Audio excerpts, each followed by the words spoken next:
Assalamualaikum warahmatullahi wabarakatuh. Bismillahirrahmanirrahim. Nahmaduhu wa nusalli wa nusallimu ala rasulihil karim wa ala alihi wa sahbihi wa tabi'in lahum bi ihsanin ila yaumiddin, amma ba'd. Hadirin sekalian, bapak-bapak yang dirahmati Allah subhanahu wa ta'ala, kita bersyukur kehadiratnya. Allah masih limpahkan kesehatan serta pertolongannya kepada kita semua. Semoga nikmat ini kekal abadi. Amin Allahumma amin. Mari pelajaran sore hari ini, pelajaran tafsir Al-Quran atau terjemah Al-Quran. Kita mulai dengan Ummul Kitab dengan harapan Allah selalu beri sifat istiqomah kepada kita dalam iman dan Islam. Ala hadhihi wa ala kulli niyatin shalihah. Al-Fatihah.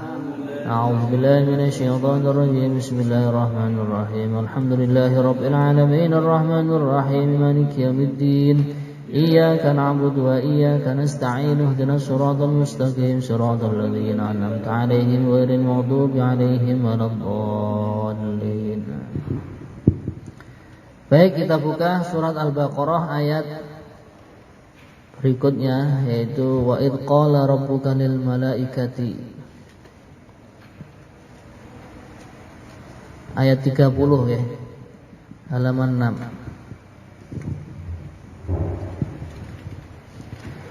Baik, sebelum kita bacakan terjemahnya, kita sambil tahsin ya. A'udzu billahi minasy syaithanir rajim.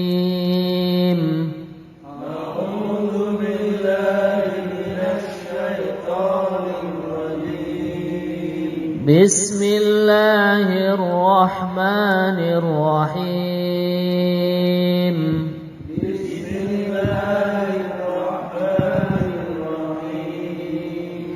Wa idh qala rabbuka lil malaikah,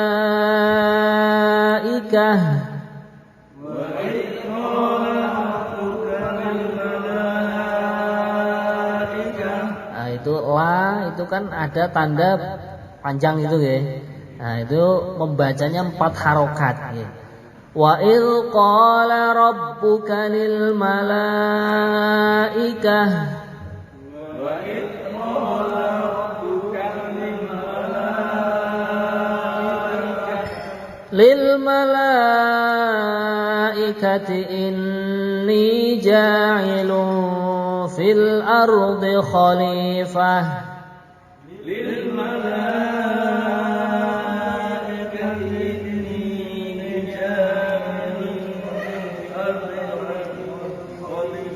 Nah itu ada tanwin ja'ilun ya. Itu tanwin setelahnya ada huruf fa. Itu kalau dalam tajwid bacaan ikhfa hakiki, mendengung lu gitu. Inni ja'ilu fil ardi khalifah. Inni ja'ilu fil ardi khalifah. Moga inni ja'ilu fil ardi khalifah. Inni ja'ilu fil ardi khalifah. Qalu ataj'alu fiha man yufsidu fiha. Mari.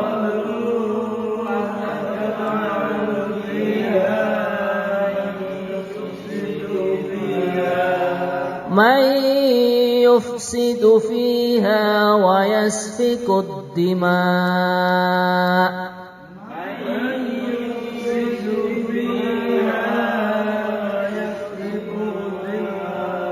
Nah, seperti bacaan itu mai itu namanya apa? Idgham bi gunnah. Non mati berjumpa dengan huruf yanmu, ya, nun, mim dan wawu. Nah, itu ada mendengung juga. May yufsidu fiha. Monggo bareng-bareng.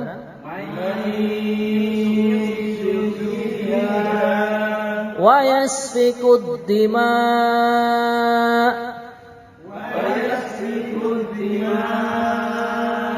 wa nahnu nusabbihu bihamdika wa nuqaddisu lak.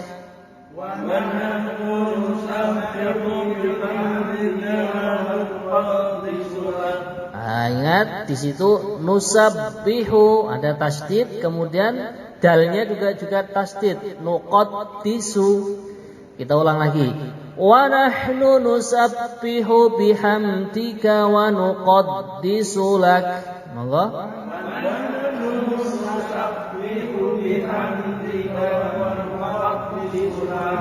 Baik. Qala inni a'lamu ma la ta'lamun. Monggo.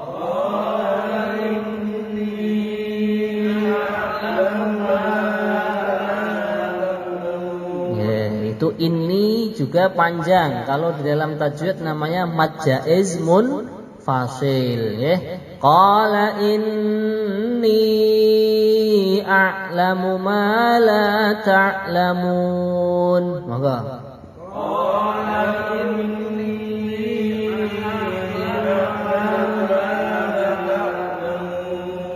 wa 'allama Adama al-asma'a kullaha. Maka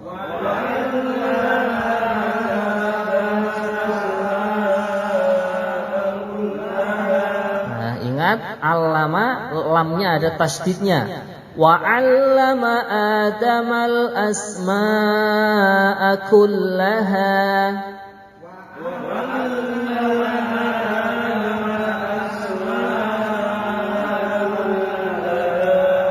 ثم عرضهم على الملائكة فقال أنبئوني. Monggo.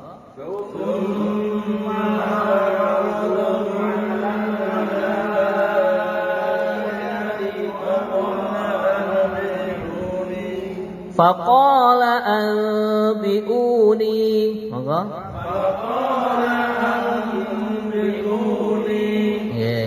فقال أنبئوني بأسماء هؤلاء.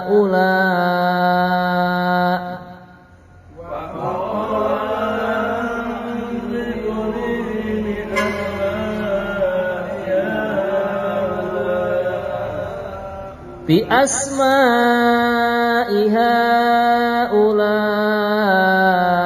إن كنتم صادقين.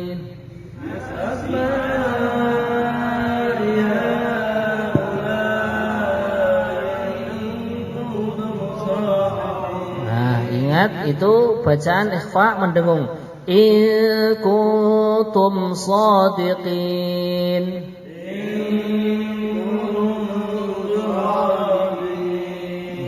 Bagus. Qalu subhanaka la ilma lana. Maka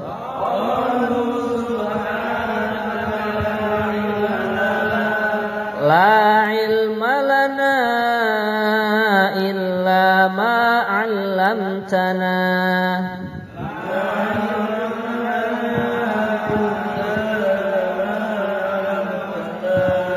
Ingat lamnya ada tasdid. Illa ma 'allamtana.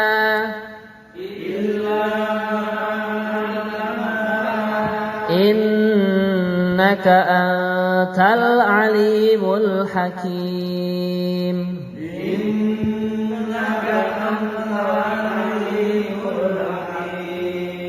Antal alimul hakim. قال يا آدم أنبئهم بأسمائهم.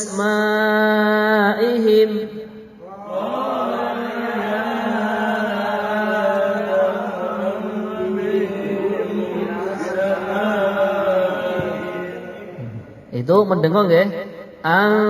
Itu mendengung, hu juga mendengung ya.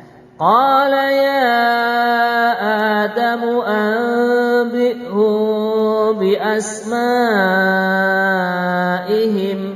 Monggo.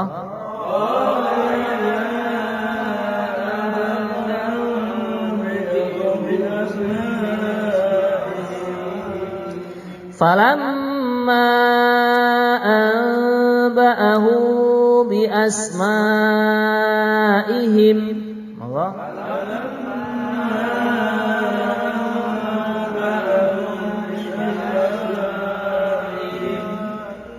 Qala alam aqul lakum inni a'lamu ghaibas samawat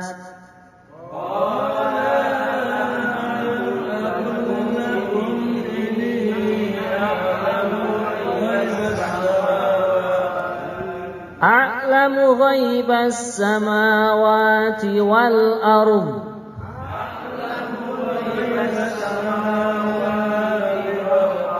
wa a'lamu ma tubduna wa ma kuntum taktumun.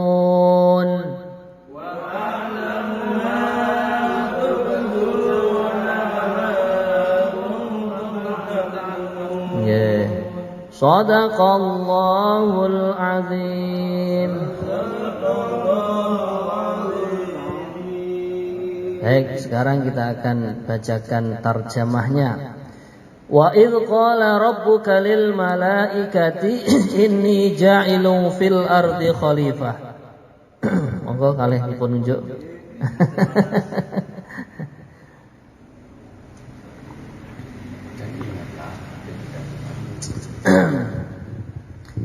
Ayat 30 ya. Dan ingatlah ketika Tuhanmu berfirman kepada para malaikat, Aku hendak menjadikan khalifah di bumi. Mereka berkata, apakah engkau hendak menjadikan orang yang merusak dan menumpahkan darah di sana, sedangkan kami bertasbih memujimu dan menyucikan namamu? Dia berfirman, sungguh aku mengetahui apa yang tidak kamu ketahui. Jadi hadirin sekalian, ketika Allah Subhanahu wa ta'ala sudah menciptakan kemarin bumi, kemudian menciptakan langit, tsummastawa ila sama'i fasawwahunna sab'a samawat. Allah setelah menciptakan bumi, kemudian menciptakan langit, kemudian Allah Subhanahu wa ta'ala juga menciptakan para malaikat. Nah, malaikat ini adalah makhluk-makhluk Allah yang suci. Nah, ini malaikat kalau dalam tafsirnya jam'u malakin, itu jamak dari kata, kalau mufradnya atau satu orang namanya malak. Nah, kalau malaikah berarti banyak. Jamak itu adalah menunjukkan makna banyak ya.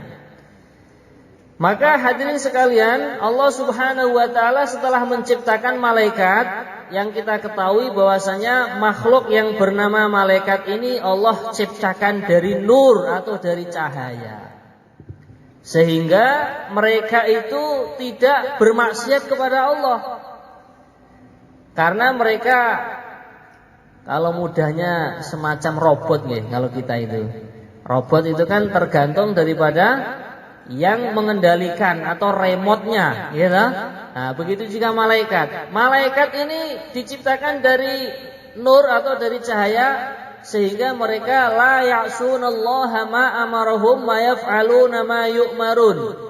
Mereka tidak pernah membangkang perintah Allah Subhanahu wa ta'ala, dan pasti mereka selalu mengerjakan apa yang diperintahkan Allah kepada mereka.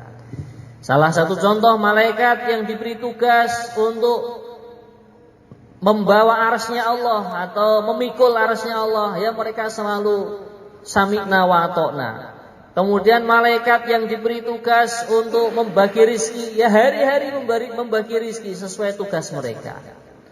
Oh, kalau begitu berarti mereka orang mulia, Pak. Iya betul, mereka adalah orang mulia. Akan tetapi hadirin sekalian, manusia atau anak cucunya Nabi Adam di dalam ayat ini ceritanya nanti derajatnya bisa lebih mulia daripada malaikat. Nah, karena apa? Manusia, di dalam diri manusia ada makhluk yang namanya hawa nafsu. Ada godaan yang namanya godaannya setan. Nah, sehingga mereka untuk taat kepada Allah perlu mujahadah atau perlu susah payah, yaitu melawan hawa nafsu yang ada di dalam setiap badannya manusia itu. Makanya di sini Allah Subhanahu wa taala berkata kepada para malaikat, "Wahai malaikatku, inni ja'ilun fil ardi khalifah." Sesungguhnya aku akan menjadikan di muka bumi ini adalah khalifah. Nah, khalifah yang dikehendaki di sini kadang teman-teman kita sebagian ini salah paham. Sehingga dia monggo silakan akan mendirikan yang namanya khilafah itu ya. Nah, jadi kalimat khalifah di sini maknanya adalah sangat luas sekali. Khalifah yang dikehendaki Allah Subhanahu wa taala adalah yakhlufuni fi tanfidhi ahkami fiha wa huwa Adam. Yang dikehendaki khalifah di sini adalah bagaimana manusia ini bisa mempraktikkan hukum-hukum yang Allah berikan kepada mereka. Nah, jadi salah satu contoh yang diperintahkan kepada manusia adalah pertama kali untuk taat kepada Allah dengan iman, untuk taat kepada Allah dengan mengerjakan sholat, untuk taat kepada Allah mengikuti baginda Rasulullah Sallallahu Alaihi Wasallam. Nah, ini adalah makna, salah satu makna daripada khalifah, yaitu bagaimana anak cucunya Nabi Adam, bahkan itu Nabi Adam sendiri, yaitu pertama kali manusia yang diciptakan oleh Allah untuk menjalankan apa yang diperintahkan Allah kepada Nabi Adam dan kepada anak cucunya. Kemudian hadirin sekalian, malaikat pun mengatakan, qalu ataj'alu fiha may yufsidu fiha wa yasfikud dima. Ya Allah, apakah Engkau akan menjadikan di muka bumi ini orang yang membuat kerusakan? Bahkan dari anak cucunya Nabi Adam, mereka ada yang mengalirkan darah, saling bunuh-membunuh, luka-melukai. Maka hadirin sekalian, Allah Subhanahu wa taala pun menjawab, wa nahnu nusabbihu bihamdika wa nuqaddisu lak. Bahkan malaikat pun mengatakan, ya Allah, apakah enggak cukup aku ini sebagai makhlukmu yang setiap hari, setiap saatnya yang Engkau perintahkan untuk bertasbih ya bertasbih, yang Engkau perintahkan untuk bertahmid ya bertahmid, yang Engkau perintahkan untuk mensucikan Engkau, ya kami selalu mensucikan Engkau ya Allah. Ya, seperti yang dikatakan tadi, malaikat selalu mematuhi tugas-tugasnya gitu. Maka hadirin sekalian, Allah pun menjawab, qala inni a'lamu ma la ta'lamun. Allah mengatakan, sesungguhnya aku mengetahui perkara yang tidak engkau ketahui. Nah, di antaranya banyak sekali. Di antaranya hadirin sekalian, Allah meneruskan ayatnya, wa 'allama Adamal asma'a kullaha tsumma 'aradahum 'alal malaikah faqala anbi'uni bi asma'i haula'i in kuntum shadiqin.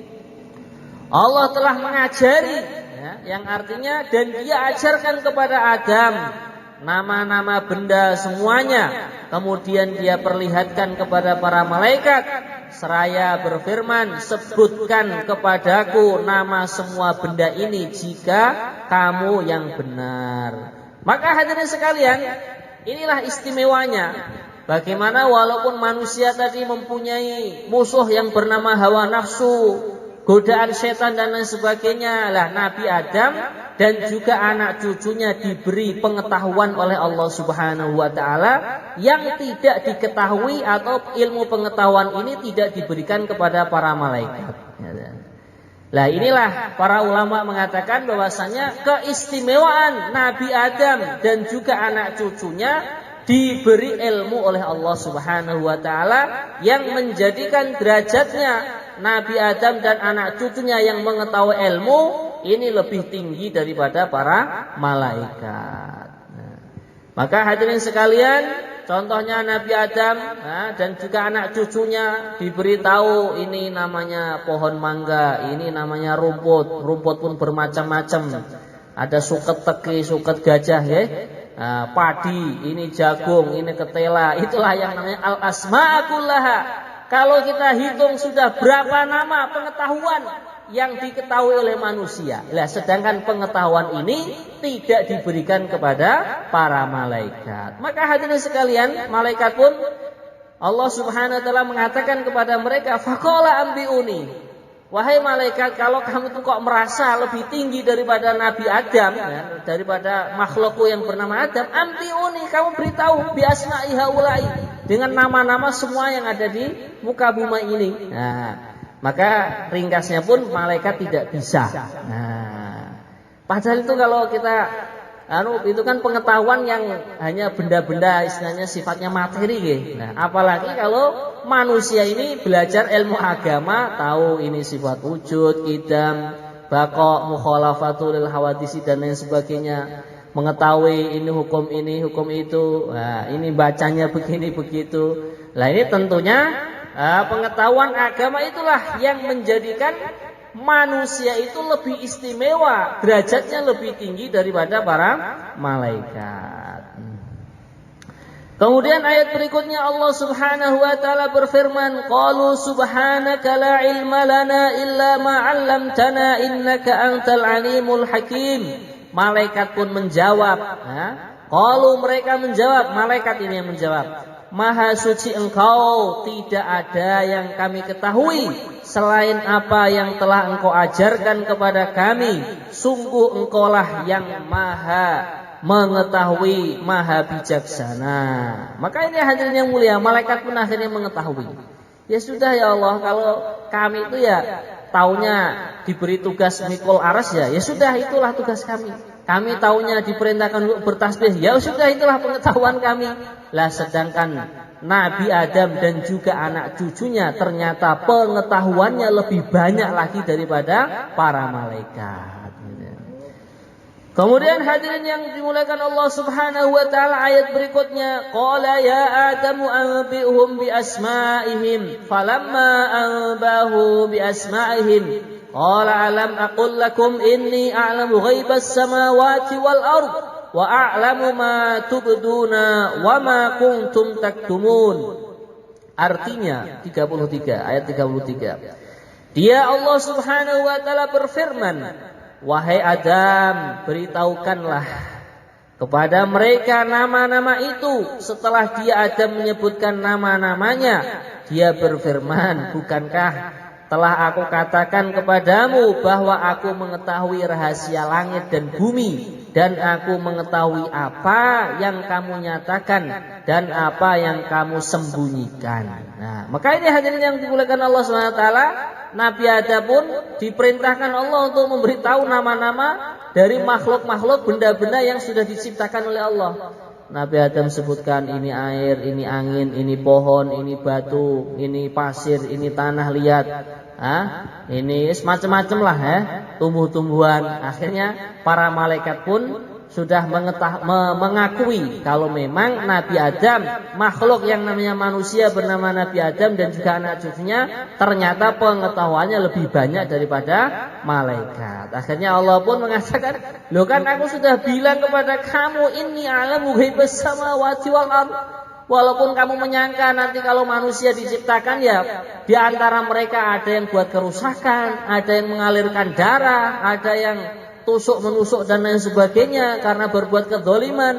Akan tetapi dari sekian manusia pun mereka ada yang lebih alim, lebih soleh daripada yang namanya malaikat. Yaitu diantaranya para nabi, para rasul, kekasih-kekasih Allah Subhanahu wa taala. Kemudian hadirin sekalian, Allah Subhanahu wa taala mengatakan wa a'lamu ma tubduna wa ma kuntum taktumun. Ini ayat kalau kita ulang-ulang, yang artinya aku mengetahui apa yang kalian tampakkan, perbuatan-perbuatan yang kita kerjakan di depan manusia, perbuatan-perbuatan yang kita kerjakan di khalayak ramai, Allah Maha mengetahui. Begitu juga perkara yang kita sembunyikan di dalam hati. Atau kita berbuat suatu kemaksiatan yang di situ tidak ada yang tahu. Misalkan kita berbuat kemaksiatan naik kapal di tengah laut misalkan ya. Yang tahu kan hanya yang berbuat maksiat tersebut. Menurut prasangka kita tidak ada yang tahu, akan tetapi Allah sudah katakan saya mengetahuinya. Bahkan hadirin sekalian, apabila di dalam hati kita terlintas perasaan buruk kepada orang lain, maka Allah pun Maha mengetahui, atau yang sering dinamakan suudzon, berburuk sangka kepada orang lain. Allah pun tahu apa yang kita pikirkan di dalam hati kita, hadirin sekalian. Maka untuk itu hadirin sekalian, kalau orang itu sudah mengetahui bagaimana hakikat daripada sifat-sifat Allah, mengetahui yang yang terang-terangan, mengetahui yang batin juga, maka kita akan berbuat maksiat atau berbuat suudzon tadi, atau berburuk sangka kepada orang lain. Ini kita akan mikir dua kali. Ya, walaupun sebenarnya kalau di dalam agama, selagi lintasan hati kita yang buruk tadi belum kita ungkapkan, baik secara lisan atau secara perkataan atau secara perbuatan, itu sebenarnya dimaafkan oleh Allah Subhanahu wa taala. Nah, akan tetapi lebih sempurna daripada itu, ya kita bersihkanlah hati kita itu dari berburuk sangka kepada orang lain. Wa idh qulna lil malaikati isjudu li Adam fasajadu illa iblis aba wastakbara wa kana minal kafirin, yang artinya ayat 34, dan ingatlah ketika kami berfirman kepada para malaikat, sujudlah kamu kepada Adam, maka mereka pun sujud kecuali iblis. Ia menolak dan menyombongkan diri, dan ia termasuk golongan yang kafir. Maka ini hadirin sekalian, jadi ketika Nabi Adam belum diturunkan ke muka bumi ini, masih berada di surga sana. Ceritanya seperti itu. Kalau kita buka kitab yang lebih besar lagi, namanya Al-Bidayah wan Nihayah, di situ Allah ungkapkan bagaimana ceritanya penciptaan langit, bumi, Nabi Adam, malaikat. Jadi ketika Allah sudah ciptakan itu semua, surga dan neraka, kemudian Allah ciptakan malaikat, juga iblis juga atau setan. Nah, iblis ini kalau dalam bahasa Arabnya itu adalah panglimanya setan. Nah, jadi panglimanya setan namanya iblis. Setan sama iblis itu satu apa namanya? Satu marga itu. Lah itu ketua kabilahnya itu atau kepala sukunya itu namanya iblis itu. Nah, maka hadirin sekalian, ini Allah Subhanahu wa taala perintahkan kepada malaikat dan kepada iblis untuk bersujud kepada Nabi Adam. Lah itu ceritanya iblis itu gengsi. Ya Allah, aku kan lebih dulu diciptakannya. Kemudian ya Allah, aku diciptakan dari api. Nah, kemudian Nabi Adam dan anak keturunannya diciptakan dari tanah. Api itu kan lebih mulia menurut pikirannya iblis waktu itu. Maka akhirnya apa hadirin sekalian? Aba wastakbara wa kana minal kafirin. Iblis pun tidak mau sujud. Nah, ini kalau bahasanya orang tabligh itu, ini orang kudama kok disuruh tunduk sama orang baru. Nabi Adam kan orang baru ini. Nah, akan tetapi hadirin sekalian, Nabi Adam itu memiliki keistimewaan yang tidak dimiliki oleh malaikat dan iblis. Yaitu apa? Nabi Adam diberi yang namanya ma'rifatullah atau diberi ilmu. Diberi ilmu pengetahuan, diberi kenal kepada Allah. Kemudian dikenalkan dengan pengetahuan-pengetahuan yang ada di langit, yang ada di bumi. Ini bintang, ini itu ada sama Nabi Adam, ilmu, keistimewaannya di situ. Kemudian hadirin sekalian, malaikat tidak menolak perintahnya Allah, bahkan mentaati. Maka akhirnya derajatnya pun ya berbeda. Akhirnya malaikat pun makhluk-makhluk yang dipilih oleh Allah Subhanahu wa taala, diberi tugas-tugas yang istimewa. Kemudian iblis pun dilaknat oleh Allah karena tidak mau patuh dengan perintahnya Allah, yaitu berupa sujud kepada Nabi Adam. Nah, ini kadang sebagian orang itu bagaimana kok sujud kepada makhluk? Di sini maksudnya sujud bukan sujud menyembah, tapi sujud penghormatan. Nah, hanya sekedar menundukkan badan sedikit saja, tidak sampai tingkatannya rukuk, tidak sampai tingkatannya sujud. Dan niatannya pun perintah Allah di sini maksudnya adalah bukan perintah untuk menyembah, karena yang berhak disembah hanyalah Allah Subhanahu wa taala. Maka inilah hadirin sekalian, iblis pun membangkang perintah Allah, dan iblis pun wa kana minal kafirin, digolongkan termasuk orang-orang yang mengingkari perintah Allah.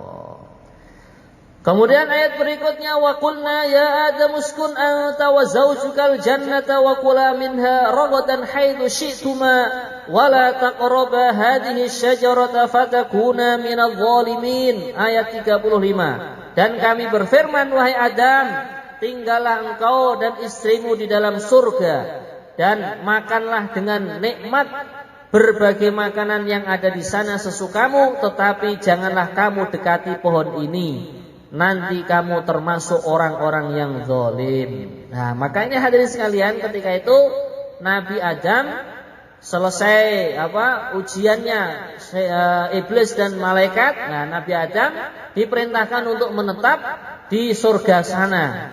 Nah, waktu itu Nabi Adam masih sendirian. Nah, setelah itu hadirin sekalian, menjadi tabiatnya manusia perlu kepada seorang wanita, laki-laki itu. Akhirnya Allah Subhanahu wa taala ciptakan istrinya Nabi Adam yang bernama Sayyidah. Nah, aslinya itu Sayyidati Hawa aslinya.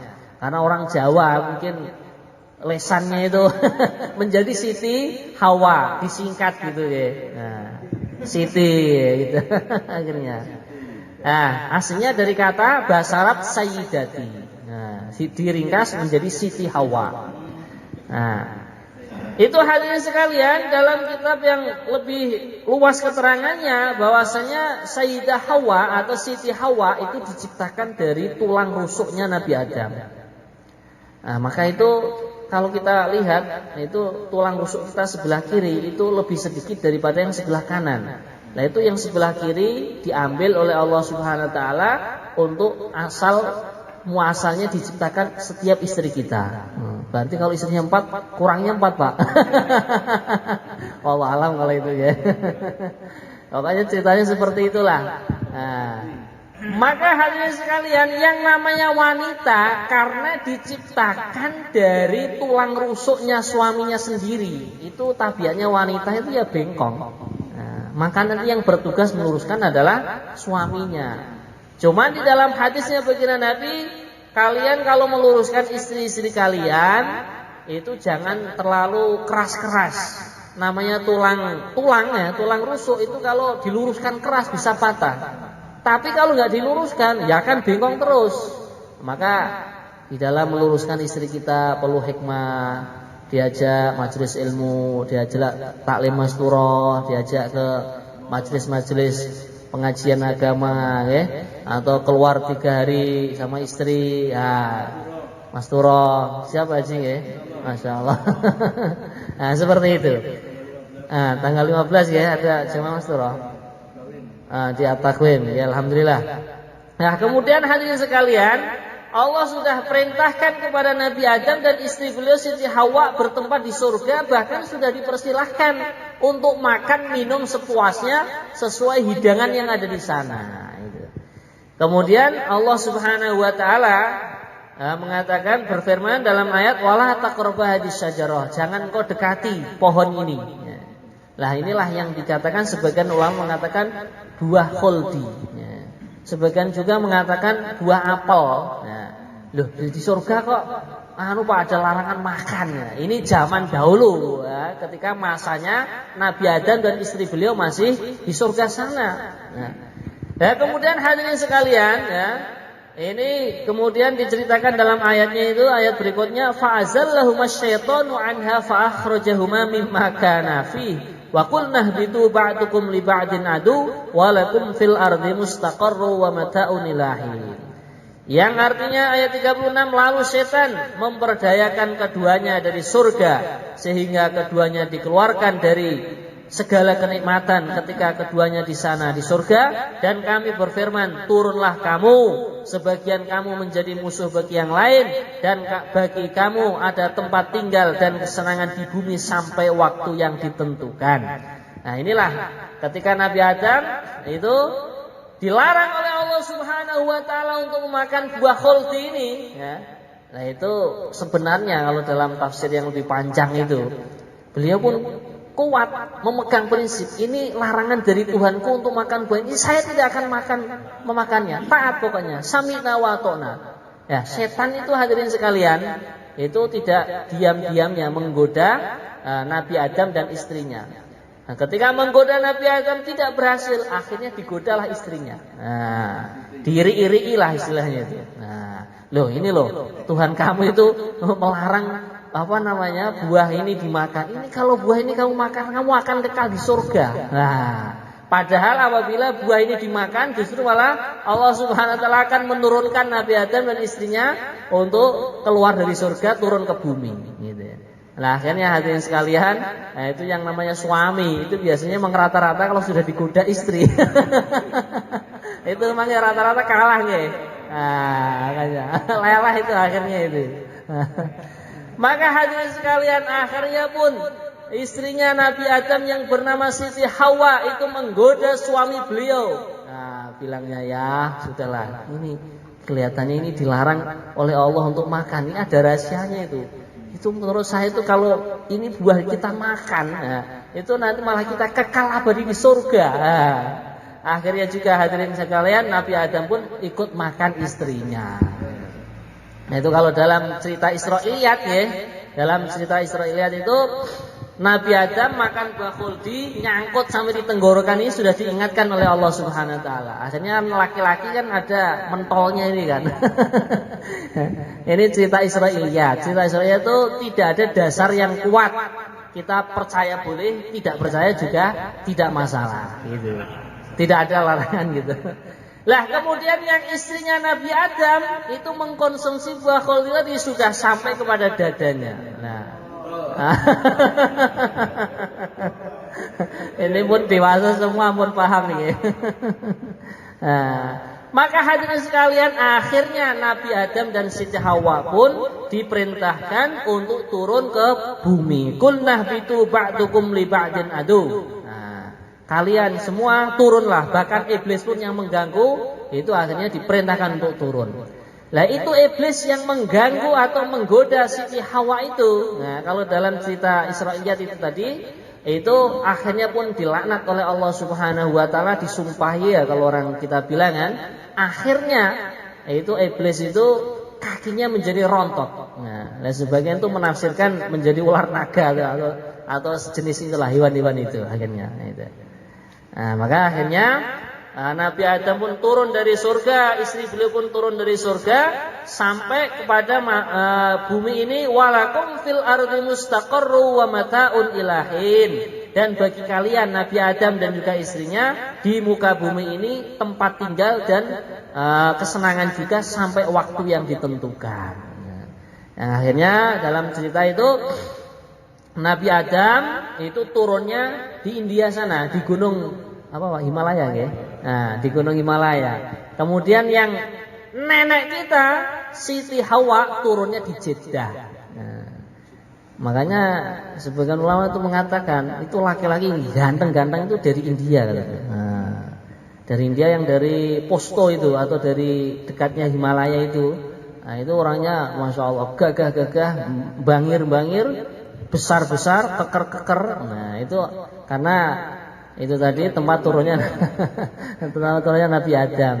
Dan sedangkan istrinya Nabi Adam, Siti Hawa turun di Jeddah. Begitu juga wanita yang sempurna poster tubuhnya dan lain sebagainya itu orang-orang Jeddah katanya.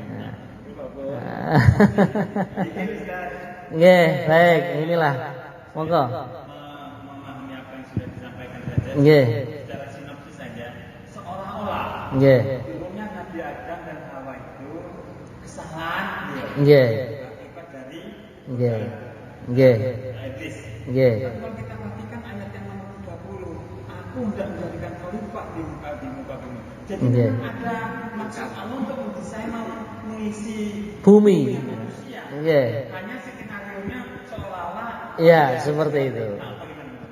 Ya, memang Nabi Musa pun, ya, Nabi Musa kan seorang nabi yang diberi mukjizat bernama Kalimullah. Ya.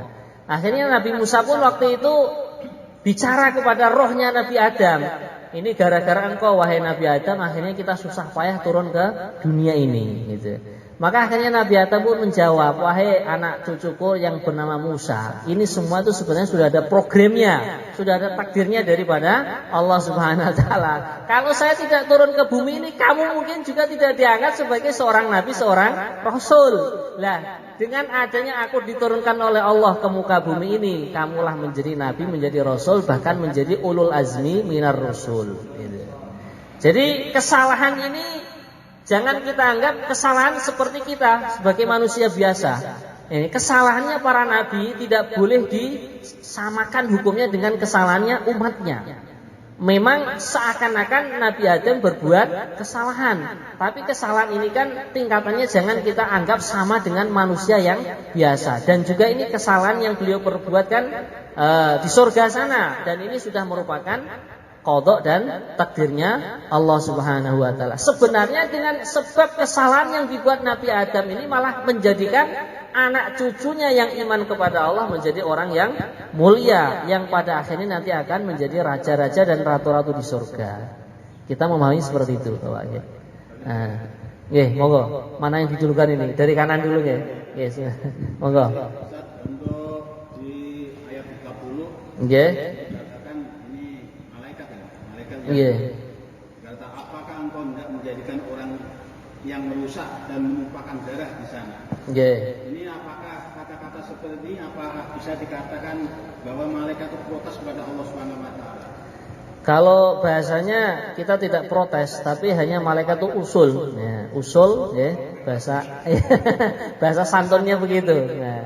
Para malaikat juga makhluk-makhluk yang suci, ya, mereka usul, ya Allah, apakah tidak cukup Engkau ciptakan aku saja, sedangkan aku ini sudah bertasbih bertahmid kepadamu. Makanya Allah menjawab, ini a'lamu ma la ta'lamun. Sebenarnya di balik penciptaan manusia itu ada rahasia-rahasia, ada hikmah-hikmah yang kalian itu tidak mengetahuinya.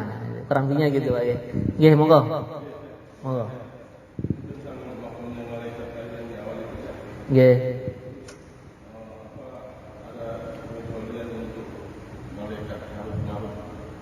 Malaikat Harut Marut itu malaikat atau nama malaikat ya. Memang malaikat itu sebagian itu kan ditugaskan yang mengajari sihir itu ya. Harut Marut kan sihir kan kaitannya kan. Lah sekarang sihir itu memang datangnya juga dari Allah Subhanahu wa taala. Akan tetapi sihir ini sebagai ujian manusia. Ilmu yang namanya sihir ini jangan kamu kerjakan. Walaupun juga yang mengajari adalah malaikat, karena semua yang menggerakkan ini kan makhluk-makhluk yang bernama malaikat tadi kan. Nah, ini ilmu yang ini jangan kamu kerjakan. Gitu. Makanya Allah Subhanahu wa taala menurunkan para nabi, para rasul untuk mengajari ilmu yang sejenis dengan seperti sihir tadi, tapi nanti sifatnya adalah para malaikat yang menjadi pembantunya atau orang bilang khodamnya ini. Contohnya kalau orang itu membaca law anzalna hadzal qur'ana ala jabalin la ra'aytu khashiyan mutasaddian min khasyatillah sampai akhirnya ayat itu, di pagi hari Allah akan kirimkan, Allah akan hantar 70.000 malaikat barengi dia sampai sore hari.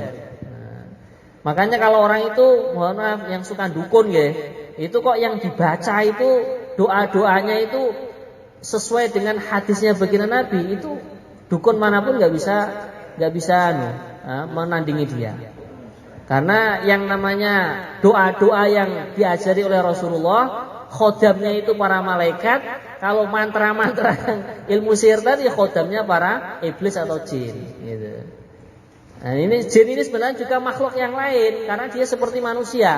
Mereka yang iman nanti akan masuk surga, yang tidak iman juga masuk neraka. Seperti ayat wa ma khalaqtul jinna wal insa. Saya tidak ciptakanlah jin dan manusia kecuali mereka supaya menyembahku, supaya mereka menghambakan diri kepadaku.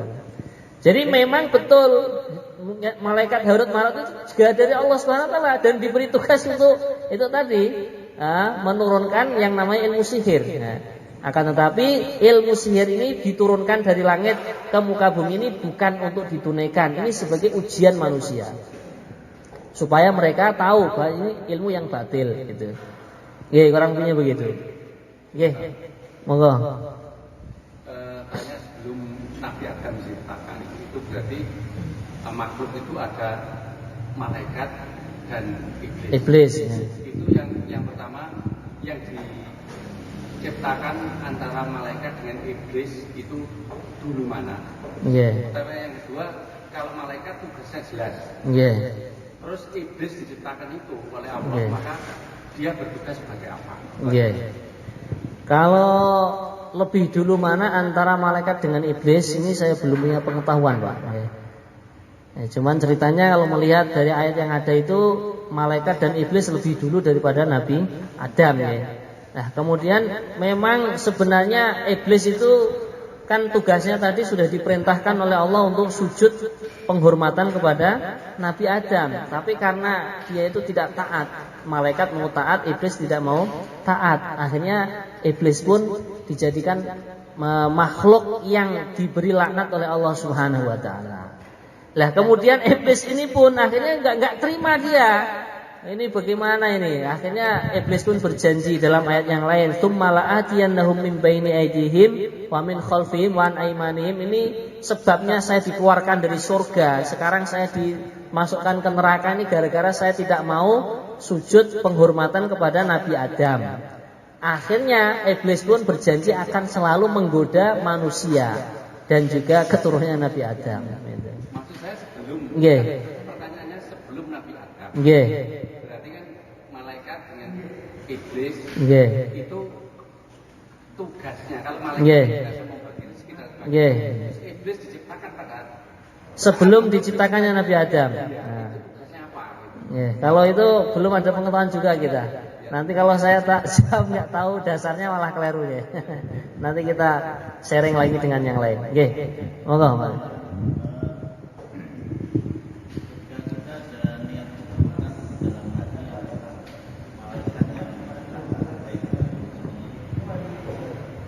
Oke. Kalau malaikat raqib dan atid yang mencatat kebaikan dan keburukan itu adalah yang sudah direalisasikan berupa perkataan atau perbuatan. Nah, tapi kalau masih dalam hati urusannya keburukan ini belum dihitung. Tapi kalau sudah ada niat kebaikan dalam hati, inilah istimewanya manusia. Itu sudah dihitung satu kebaikan. Nanti kalau niat baik yang ada di dalam hati direalisasikan, dipraktekkan dalam kehidupan, itu nanti menambah ganjaran bagi dia. Jadi kalau orang itu hanya istilahnya apa, rasan-rasan lah, ya, dalam hati wong kok elek kok ngono misalnya kan, ya. Kadang kan gitu kita.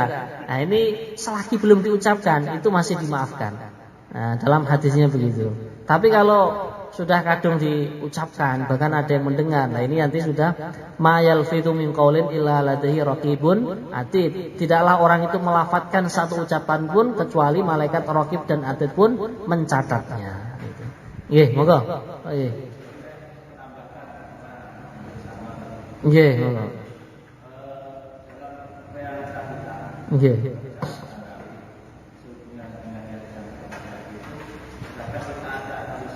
Nggih. Nggih.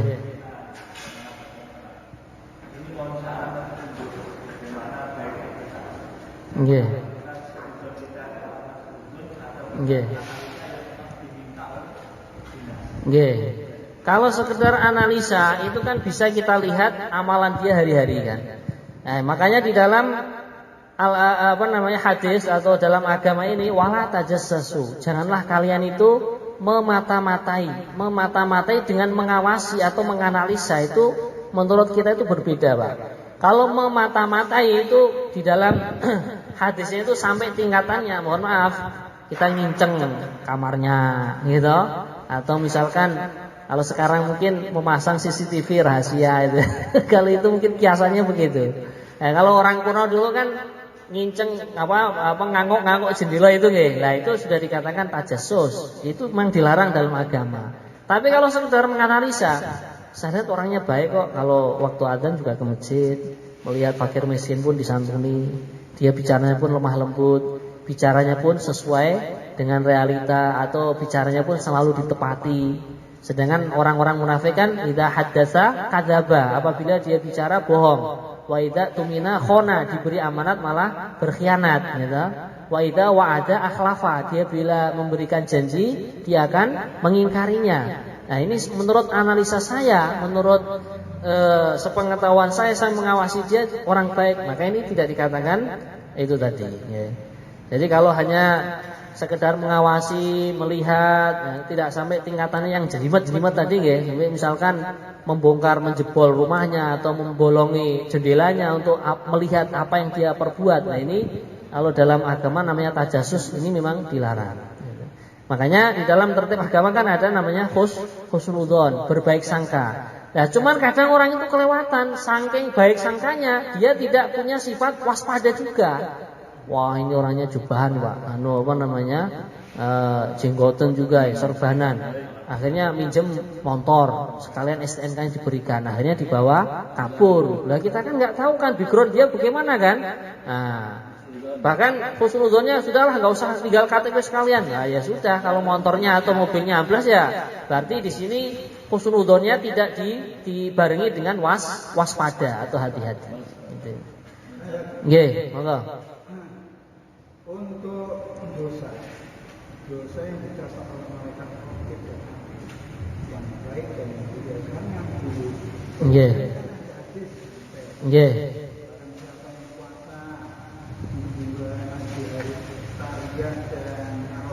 Iya. 1 tahun. 1 tahun yang lewat dan setahun yang akan datang. Nggih. Nggih.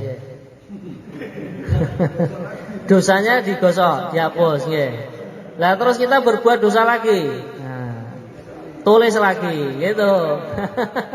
Makanya kan terus ada hadis juga, as-sholatu ila sholah kafaratun bainahuma. Antara dua sholat, misalkan tadi asar sama maghrib, ini menghapuskan dosa di antara keduanya. Lah kadang kita itu terlalu pede, kita mengarani diri kita itu orang sudah baik itu, padahal dosa kita juga banyak. Lah ini loh Pak, kalau kita misalkan ya detak-detik jantung kita kan digerakkan oleh Allah. Itu kalau menurut ulama tasawuf kita lupa 1 detik aja itu sudah dihitung dosa. Karena apa? Allah sudah menggerakkan jantungmu, Allah sudah mengedap-ngedipkan matamu. Lah kok 1 detik kamu lupa kepada Allah. Nah, ini sebenarnya sudah dihitung dosa juga. Tapi ya kita lihat bahwasanya Allah Maha Pengampun. Nah, ini akan menjadi kita optimis gitu kan, tidak menjadi pesimis kita. Sudahlah, pokoknya saya walaupun dosa kayak apapun, saya tetap ngamal semaksimal mungkin, sebanyak mungkin, harapannya dosa-dosa itu dihapus oleh Allah gitu. Gitu ya. Moga nggih. Ketika terjadi dialog antara Allah dengan malaikat ketika mau menciptakan muka bumi, ini kan maksudnya yang diajak dialog kan malaikat. Nggih. Ketika itu akhirnya malaikat ditunjukkan bahwasannya Adam atau yang menjadi khalifah itu kan mempunyai ditunjukkan ilmu-ilmu. Nggih, ilmu pengetahuan. Ketika itu jin kan sudah ada. Nggih. Posisinya ketika malaikat katakanlah dikasih penjelasan oleh Allah, akhirnya dia tunduk. Ya. Apakah iblis juga tidak? Maksud saya, apakah ketika itu iblis tidak mau bersujud? Kok tidak dikasih penjelasan seperti para malaikat? Ini menurut saya, apakah mungkin ada perbedaan antara iblis itu sendiri dengan para malaikat?